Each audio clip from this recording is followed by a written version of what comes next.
Hola, soy Patricia Fernández Brun y este es mi trabajo sobre Robert Zemeckis para la asignatura de Historia del Cine y de la Animación. Robert Lee Zemeckis, más conocido como Robert Zemeckis, es un director, productor y guionista estadounidense, el cual nació el 14 de mayo de 1952 en Chicago, Illinois. Zemeckis es hijo de un lituano y una ítalo-estadounidense y se crió en una familia humilde. Desde muy pequeño le llamaron mucho la atención los efectos especiales y decidió que quería ser director cuando vio la película de Bonnie and Clyde, ya que le sumergió tanto en la historia que él quería dedicarse a causar esa misma sensación con sus obras. En su etapa estudiantil ya empezó a rodar películas de doble ocho, por lo que ya se despertaba su espíritu cinéfilo. Más tarde logró estudiar cine en la Universidad del Sur de California, donde coincidió con personalidades como George Lucas, John Milius y Bob Gale. Gale se convertiría en uno de sus mayores aliados en los inicios de su carrera cinematográfica, ya que colaboraron en numerosas ocasiones y cosecharon grandes éxitos. Se casó por primera vez el 26 de julio de 1980 con la actriz Mary Ellen Trainor, quien participó en muchas de sus películas. De este matrimonio nació su primer hijo, Alexander Zemeckis. En 2001 volvió a contraer matrimonio, pero esta vez con Leslie Harter, quien trabajó en muchos de sus filmes, sobre todo los más actuales. El matrimonio tiene dos hijos, Rhys y Zane Zemeckis. Antes de comenzar el análisis de este gran director a través de toda su carrera cinematográfica, hay que destacar una serie de características propias, las cuales están presentes en muchos de sus filmes. Zemeckis siempre ha sido un director muy técnico y ha hecho auténticos esfuerzos por construir nuevos lenguajes. También tiende a transmitir cotidianidad en sus filmes, lo que está presente en sus aspectos técnicos. El director posee un corte tradicional y clásico por su estilo marcado de Spielberg, Scorsese y Lucas. Otro aspecto a destacar es que solo vemos lo que él quiere que veamos. A veces utiliza un campo de visión cerrado para captar nuestra atención en algo concreto, como en esta escena de Roger Rabbit. Pero otras veces utiliza un campo visual que se asemeja al ojo humano para permitir la realización de planos dinámicos. Además, abriendo el campo, los actores pueden desenvolverse mejor. En sus películas juega un papel fundamental la banda sonora, compuesta casi siempre por Alan Silvestri. Estas piezas musicales transmiten de nuevo la cotidianidad de los personajes en situaciones fantásticas.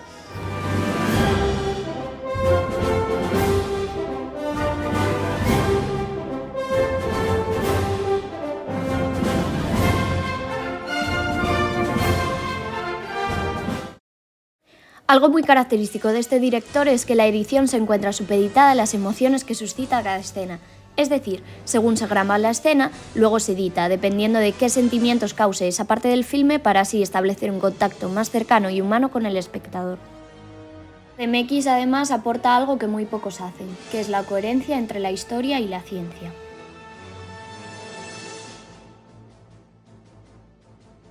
Sus obras giran en torno a cuatro aspectos fundamentales: el tiempo o el paso del tiempo, los móviles y la comunicación, el viaje y la transformación, y dar vida a cosas que no lo tienen. Además, introdujo la técnica de la performance capture durante su etapa de animación digital, de la cual hablaré más adelante. Robert Zemeckis ha trabajado a lo largo de su vida en numerosos largometrajes como guionista, productor o incluso productor ejecutivo, pero para este trabajo me centraré en su labor como director. Yes, I did. It was very nice. Zemeckis fue discípulo del gran Steven Spielberg, quien le introdujo en el mundo cinematográfico al producirle sus primeros filmes. El director se había interesado en el joven Zemeckis debido a su trabajo final de la universidad. De hecho, su primer largometraje, Locos por ellos, de 1978, lo consiguió hacer gracias a la ayuda de su mentor. Esta comedia recrea la primera visita de los Beatles a Estados Unidos y fue escrita entre nuestro director y el guionista Bob Gale, que como ya mencioné, fue su compañero en la universidad. Su siguiente largometraje fue Frenos rotos, coches locos, en 1980, una comedia satírica sobre los vendedores de coches de segunda mano. Gale y Zemeckis también formaron dúo para esta película. Como curiosidad, en un principio el filme estuvo escrito para Universal, pero al final fue producida otra vez por Spielberg, ya que le había gustado mucho la idea de estos dos jóvenes cineastas.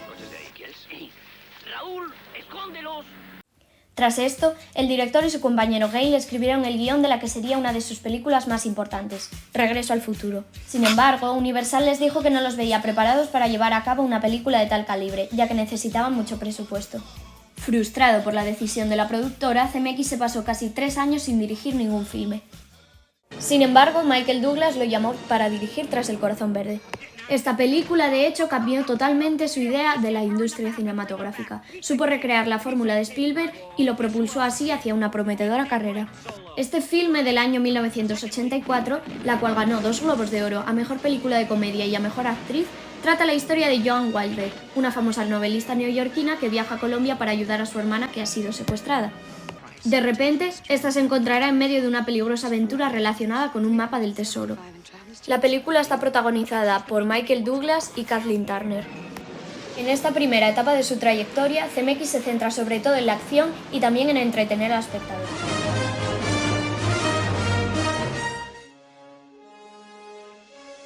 En 1985 llegaría la película que llevó a Zemeckis a lo más alto, Regreso al futuro.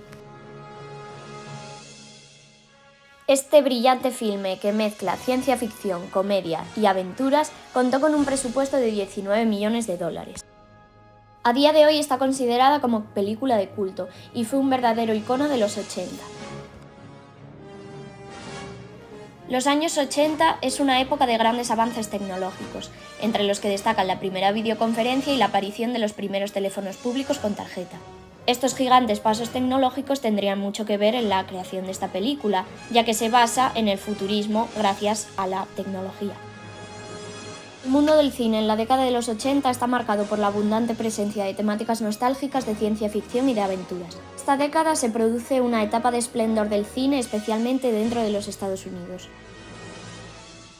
Marty McFly es un adolescente de los años 80 que es amigo de Doc, un científico que ha conseguido construir una máquina del tiempo, pero al que todos toman por loco. Marty decide probar el invento de su amigo y por accidente acaba en 1955. Cuando sus padres estaban en el instituto y no se habían conocido aún. El adolescente tendrá que ingeniárselas para que sus padres se conozcan y que se casen para que él pueda existir. Podríamos dividir la película en 3 partes. Un primer acto de 30 minutos de duración donde nos introduce la vida de Marty en 1985. La segunda parte es el viaje a 1955 y todos los sucesos que ocurren allí. Esta parte a su vez se puede subdividir en 3. Una, cuando Marty decide hacer posible que sus padres se conozcan y así que él exista y poder volver a 1985. Pero lo tiene un poco complicado, ya que su padre George no pone mucha iniciativa y su futura madre, Lorraine, le había echado ya el ojo a Marty. En la siguiente parte, Marty sigue impulsando a George para que se declare a Lorraine, mientras Doc prepara el viaje al futuro. Y la tercera y última, que es la secuencia del baile del instituto, y es ahí cuando Marty logra sus objetivos. El tercer acto podríamos catalogarlo más bien como una especie de epílogo, donde Doc resurge y vuelve a la vida, lo que alegra mucho al espectador, y los cambios en la vida de Marty, ya que ahora en su familia ahora va todo un poco a mejor. La primera escena relevante en la película es cuando Doc le enseña a su amigo Marty la máquina del tiempo, que es un DeLorean, y le enseña cómo funciona usando a su perro Einstein de conejillo de indias para adelantarlo 1 minuto en el futuro.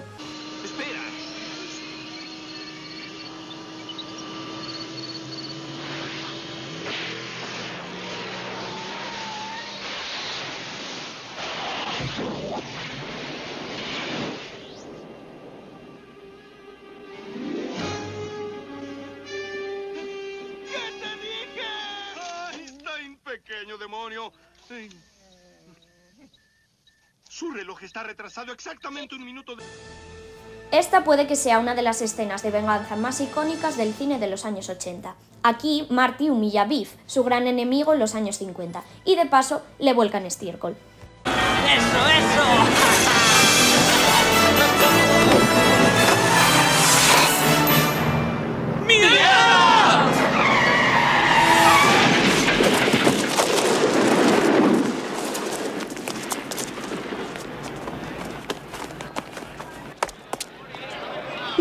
La escena más icónica de la película y la que todo el espectador recuerda con gran nostalgia es sin duda la actuación de Marty McFly y su solo de guitarra interpretando Johnny B. Good de Chuck Berry en el baile del instituto. De hecho, Michael J. Fox tuvo que aprender a tocar la guitarra para esta gran escena del filme.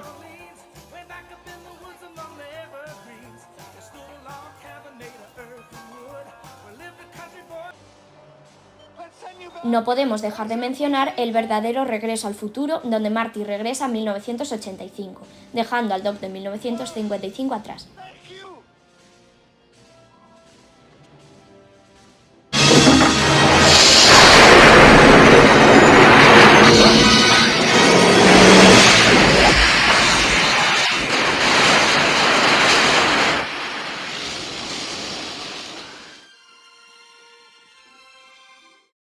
Regreso al futuro está catalogada como una obra maestra en la historia del cine juvenil. Supuso tal impacto en su tiempo que a día de hoy no ha desaparecido. Digamos que es una joya temporal, ya que su magia y encanto no desaparece con el paso del tiempo. Zemeckis supo muy bien cómo y cuándo hacer esta película, además haciendo una aportación única a la ficción científica, ya que pocas veces se había hecho algo tan coherente en el género y con ese toque cómico que hizo enganchar al espectador desde el minuto 1. Pero sin duda el gran motor de la saga es el mensaje que transmite de que el futuro no está escrito y que todo lo que hagas tendrá una repercusión y una consecuencia.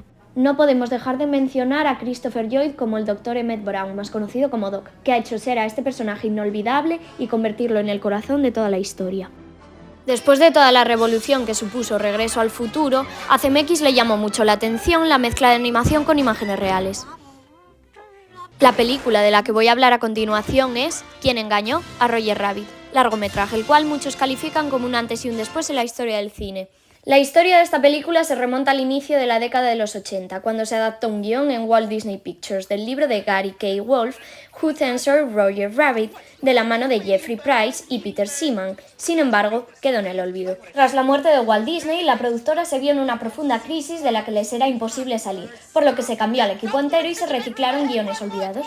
De esta manera, la película entró a producción en 1985 y en un principio querían que estuviera dirigida por Spielberg, pero este delegó en su amigo Robert Zemeckis para la dirección de la película y a Richard Williams le encomendó la tarea de la parte animada. La trama de esta película tiene lugar en el año 1947 en Hollywood.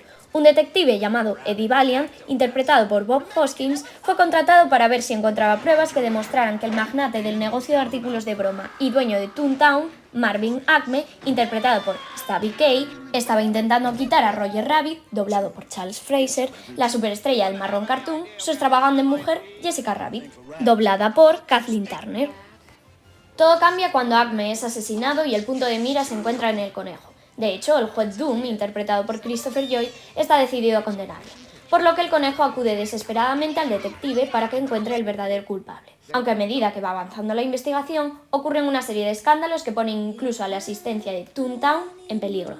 Como curiosidad, el diseño de los personajes está inspirado en una mezcla entre los cartoons de Disney y de Warner, aunque la película no sea producida por ninguna de estas empresas, sino por Touchstone Pictures y Amblin Entertainment.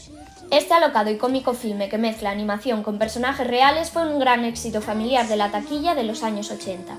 La película supuso un gran paso tecnológicamente hablando, previo a toda la era digital. De hecho, ganó numerosos premios entre los que se pueden destacar 3 Oscars a Mejor Montaje, a Mejores Efectos Visuales y a Sonido. Y cabe destacar también el Oscar especial a Richard Williams por el logro artístico a la dirección y la creación de personajes de animación.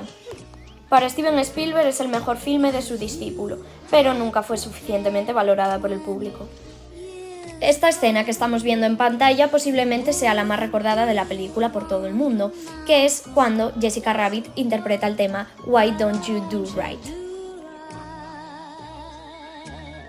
En el año 1989 vuelve a haber una nueva entrega de Regreso al futuro, aunque ni Zemeckis ni Gale lo habían planteado en un principio.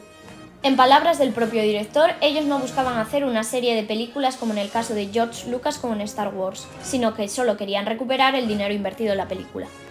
La productora, al ver la gran acogida del público y que todos querían una continuación, los dos amigos se vieron en el inmenso problema de escribir la segunda parte. Universal Pictures no iba a perder la oportunidad de rentabilizar todo el éxito que acarreó la primera película, por lo que les dio toda clase de facilidades al director y al guionista.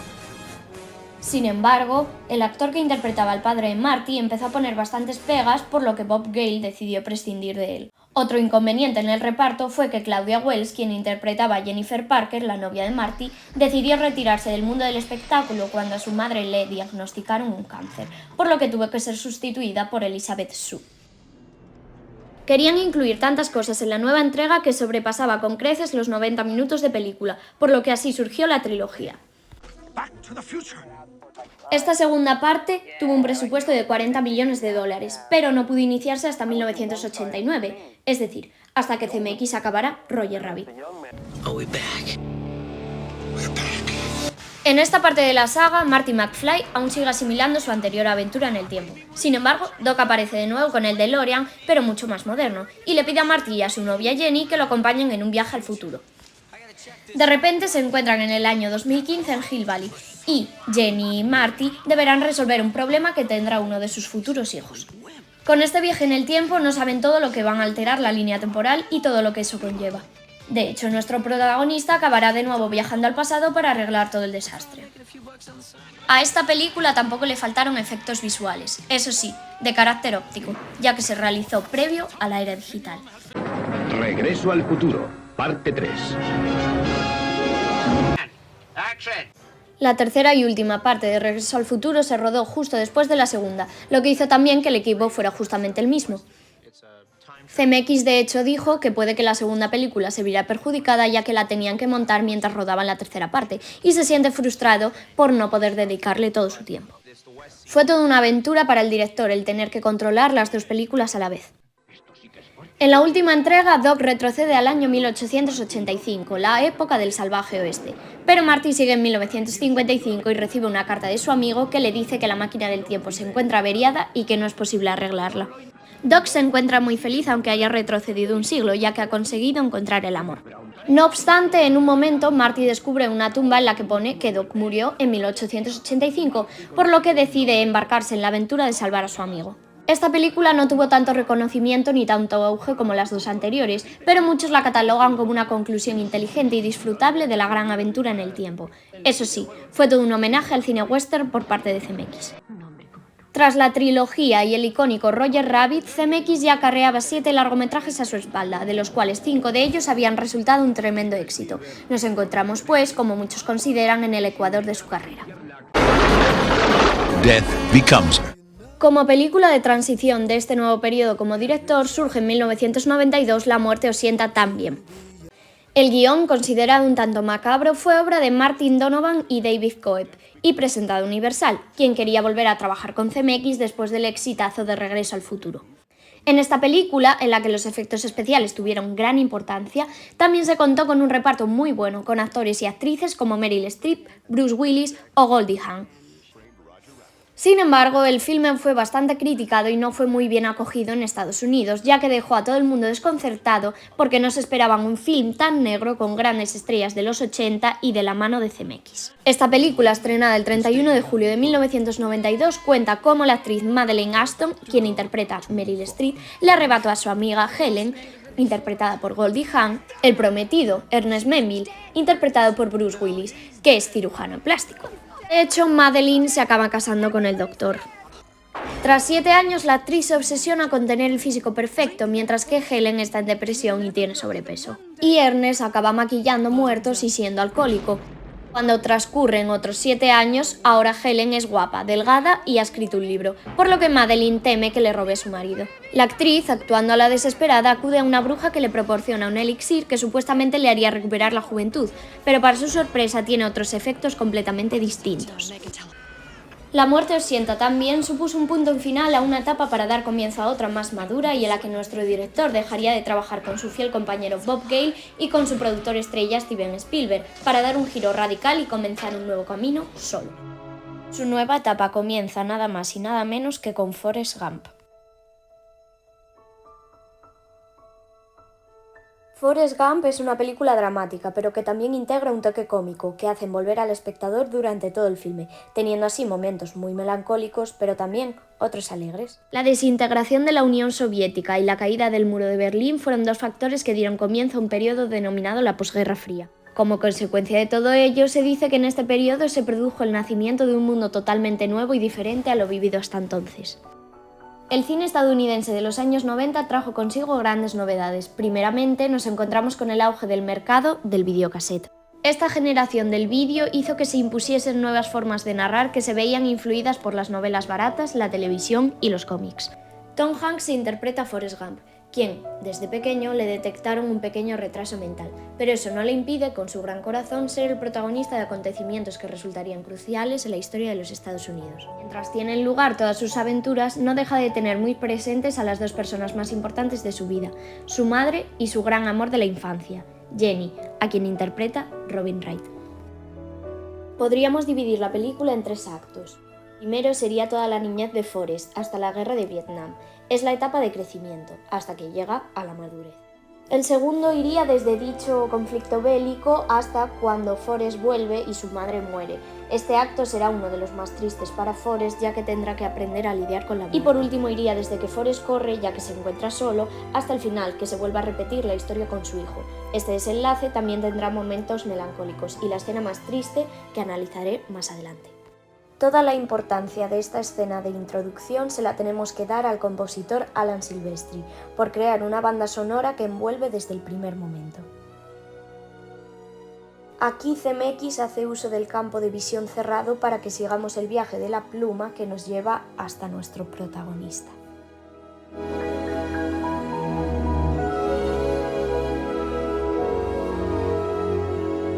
Forrest contará su historia a quien le acompañe mientras espera a su autobús.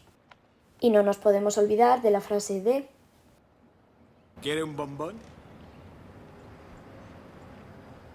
Ya podría comerme como 1,5 millones. Mamá siempre decía, la vida es como una caja de bombones. Nunca sabes lo que te va a tocar. En esta secuencia, unos niños se están metiendo con Forrest por su bajo coeficiente intelectual. Esta escena es una de las más recordadas de la película por la icónica frase de la pequeña Jenny que dice por primera vez: ¡Corre, Forrest, corre! ¡Corre, Forrest! Oye tú, vuelve aquí.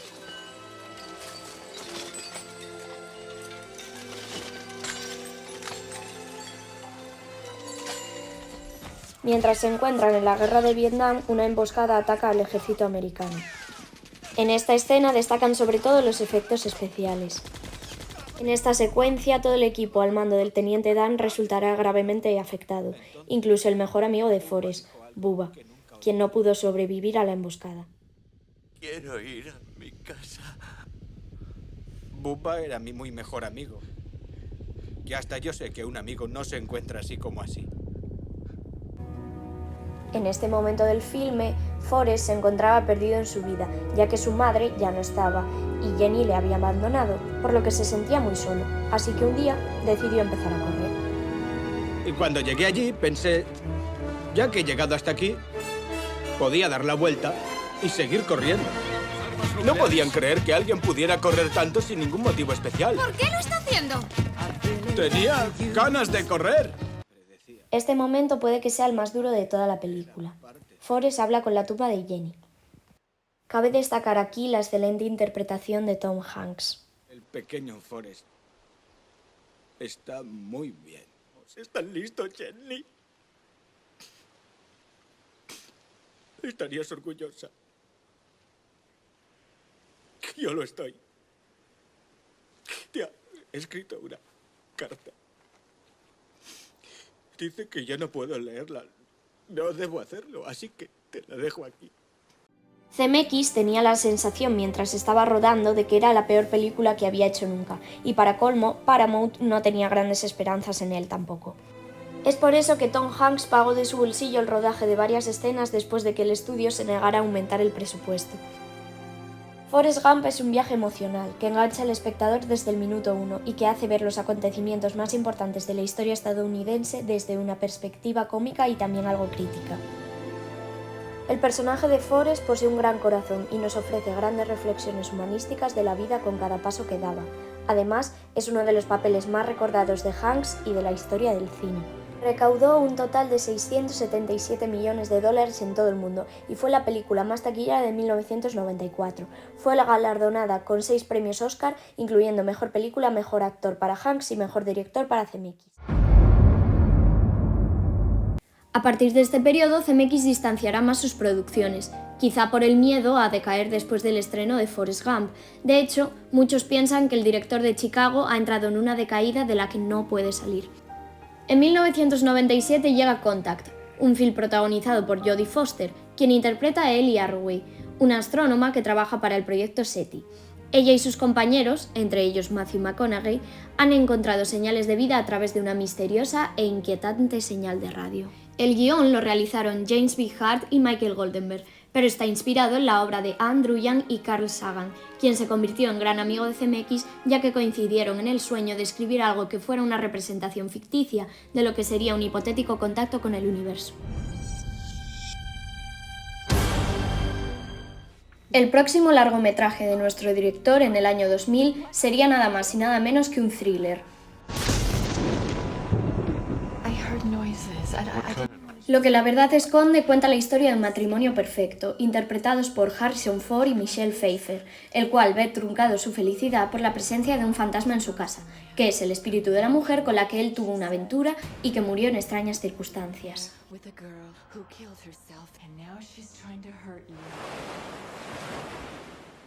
En ese mismo año se estrena también la película Náufrago. La idea surgió de Tom Hanks al acabar el rodaje de Forrest Gump, ya que quería un Robinson Crusoe moderno. Pues bien, su sueño se hizo realidad gracias a William Broyles Jr., quien fue el guionista, y después CMX hizo su magia. El argumento de la película es el siguiente. Chuck Nolan, un ingeniero de Federal Express, interpretado por Tom Hanks, sufre un accidente aéreo y deberá sobrevivir en una isla remota y desierta durante años, con una única compañía, la pelota llamada Wilson, que será su escapatoria para no volverse completamente loco. La película contó con $90 millones de presupuesto e inició su rodaje en la Plaza Roja de Moscú, donde se grabó la primera escena. Tras esto, la producción se trasladaría a Los Ángeles para grabar la escena del accidente del avión. Y por último, se trasladarían a la isla de Monuriki en Fiji para el resto del largometraje. De hecho, el rodaje se amplió y se paró la producción durante 8 meses para que a Tom Hanks le creciese la barba y se pareciese a un náufrago totalmente. CMX aprovechó el parón para grabar lo que la verdad esconde. La banda sonora, como ya es habitual en las películas de este director, corrió a cargo de Alan Silvestri. Los efectos visuales, por otro lado, vinieron de la mano de Sony Pictures Imageworks, y los de sonido fueron obra de Randy Thom. Náufrago fue un éxito internacional, ya que recaudó $429.600 millones en todo el mundo, posicionándola como el tercer largometraje con más recaudación de ese año.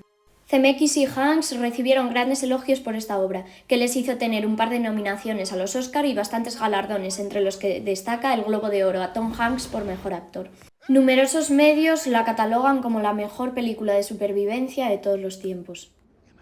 A Robert Zemeckis siempre le llamaron mucho la atención todo tipo de efectos digitales, como bien pudimos apreciar en muchos de sus filmes anteriores, por lo que en sus siguientes películas se adentrará en una aventura digital que está considerada como un tanto desigual.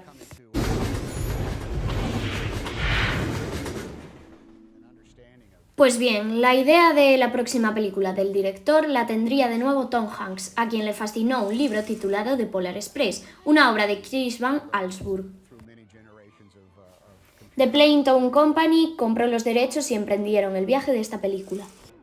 En un principio iba a estar dirigida por Rob Reiner, pero en cuanto se percató que la producción iba a ser bastante complicada, se desvinculó, por lo que Hanks acudió a quien sabía que iba a sacar adelante este proyecto sin ningún problema, y directo al éxito, a su amigo Zemeckis, quien tantas alegrías le había dado.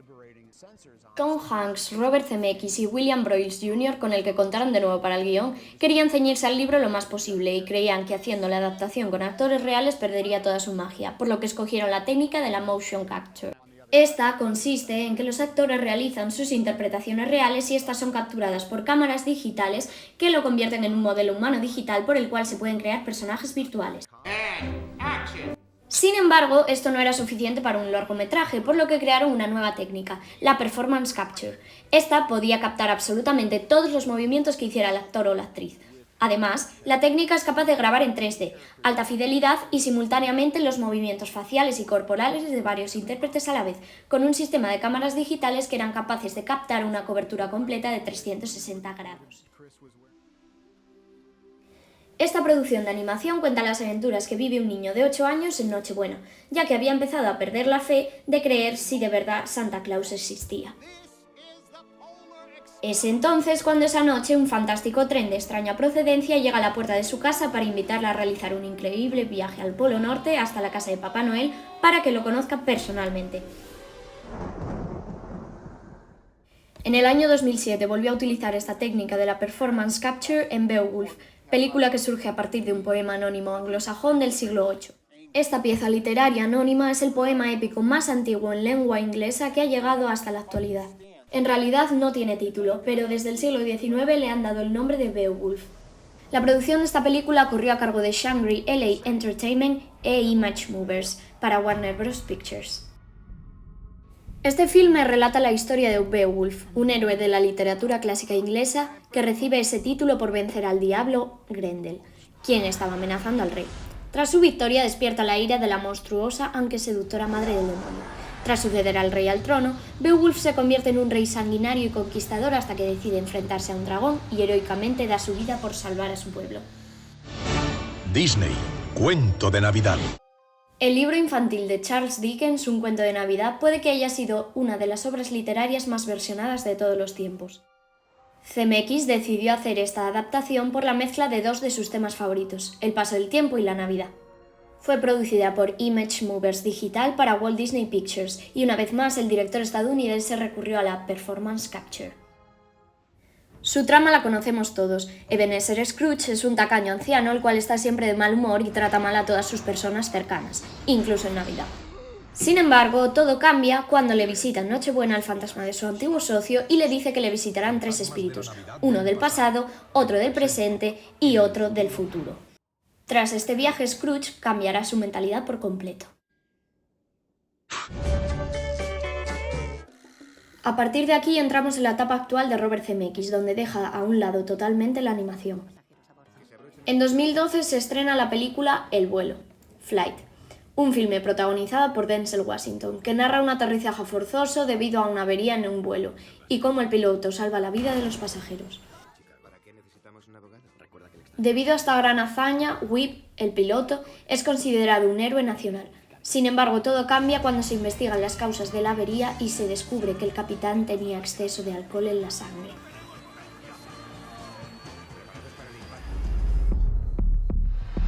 Zemeckis no volvería a rodar hasta El desafío, que cuenta la extraordinaria historia de Philippe Petit, el hombre que cruzó las dos torres gemelas de Nueva York a través de una cuerda floja. Es una producción de Image Movers, Paramount Pictures y McDonald Productions, con un guión de John Gattins. Un momento icónico de la película es su final, cuando el funambulista recuerda la emoción por un sentimiento de pertenencia de las Torres Gemelas, el suyo y el de todos los demás que vivieron y trabajaron en esos edificios.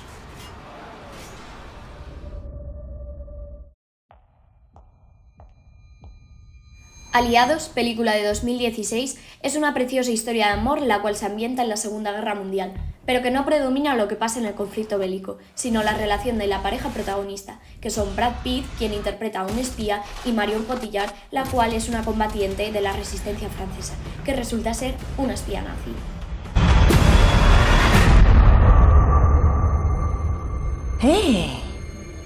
¿Qué pasa con mi beso?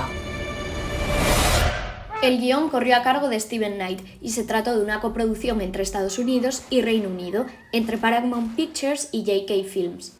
Ganó varios premios, entre los que destacamos el Oscar a Mejor Vestuario. En 2018 sale a la luz Bienvenidos a Marwen, que cuenta con actores como Steve Carell o Leslie Mann. Este largometraje narra la historia de un hombre roto, que al descubrir que el arte y su imaginación le pueden ayudar a curar su mente, cambia totalmente la forma de ver la vida. Fue una coproducción entre Estados Unidos y Japón, con un guión de Caroline Thompson y Zemeckis. No obstante, no obtuvo una buena valoración por parte de la crítica. Su última producción es del año 2020 y es nada más y nada menos que la adaptación de la novela de Roald Dahl, Las brujas. Esta comedia de fantasía oscura tiene como protagonista a la gran Anne Hathaway. El guión fue realizado a partir de la novela de Dahl por Zemeckis, Guillermo del Toro y Kenya Barris. Esta película fue una coproducción entre Estados Unidos, México y Reino Unido.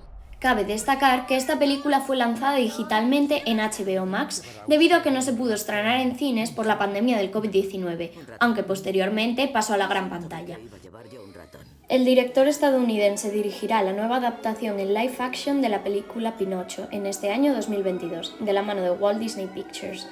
El guión estuvo realizado por Simon Farnaby, Chris Weitz y Zemeckis, a partir de la historia de Carlo Collodi. El estreno se hará digitalmente a través de la plataforma Disney Plus en septiembre. Zemeckis acaba de anunciar que reunirá de nuevo a Tom Hanks y Robin Wright para su nueva película. La directora de cine sueña con tener una película que haya aportado y haya significado algo en la historia y con la que todo el mundo le recuerde. El caso de Zemeckis no es algo muy habitual en Hollywood, ya que no solo hay una obra por la que es recordado, sino que tiene varios títulos que han quedado grabados en el corazón y en la memoria de los espectadores. Las películas de este director muestran su evolución en el mundo cinematográfico, que empezó sin ningún contacto en la industria a ser apadrinado por el gran Spielberg y acabó convirtiéndose en uno de los mejores cineastas de Hollywood. Zemeckis logró sobresalir gracias a su particular estilo único, a su gran perfeccionismo de no dejar suelto el mínimo detalle y a su espectacular narración que te envuelve y hace que te metas dentro de la película. Zemeckis siempre huyó de ese nuevo Hollywood y de las corrientes europeas para acercarse más al estilo de su mentor. Esta forma de hacer cine fue lo que le llenó la carrera de taquillazos a nivel mundial, junto con la multitud de premios de gran prestigio como los Oscars.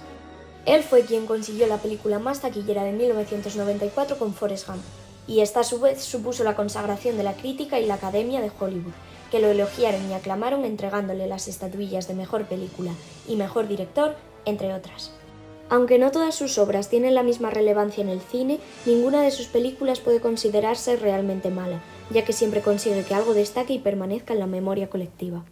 La capacidad de creación de Zemeckis no tiene ningún tipo de limitación, y como él mismo dice, no hay nada imposible, absolutamente nada. Ya solo nos limita nuestra imaginación.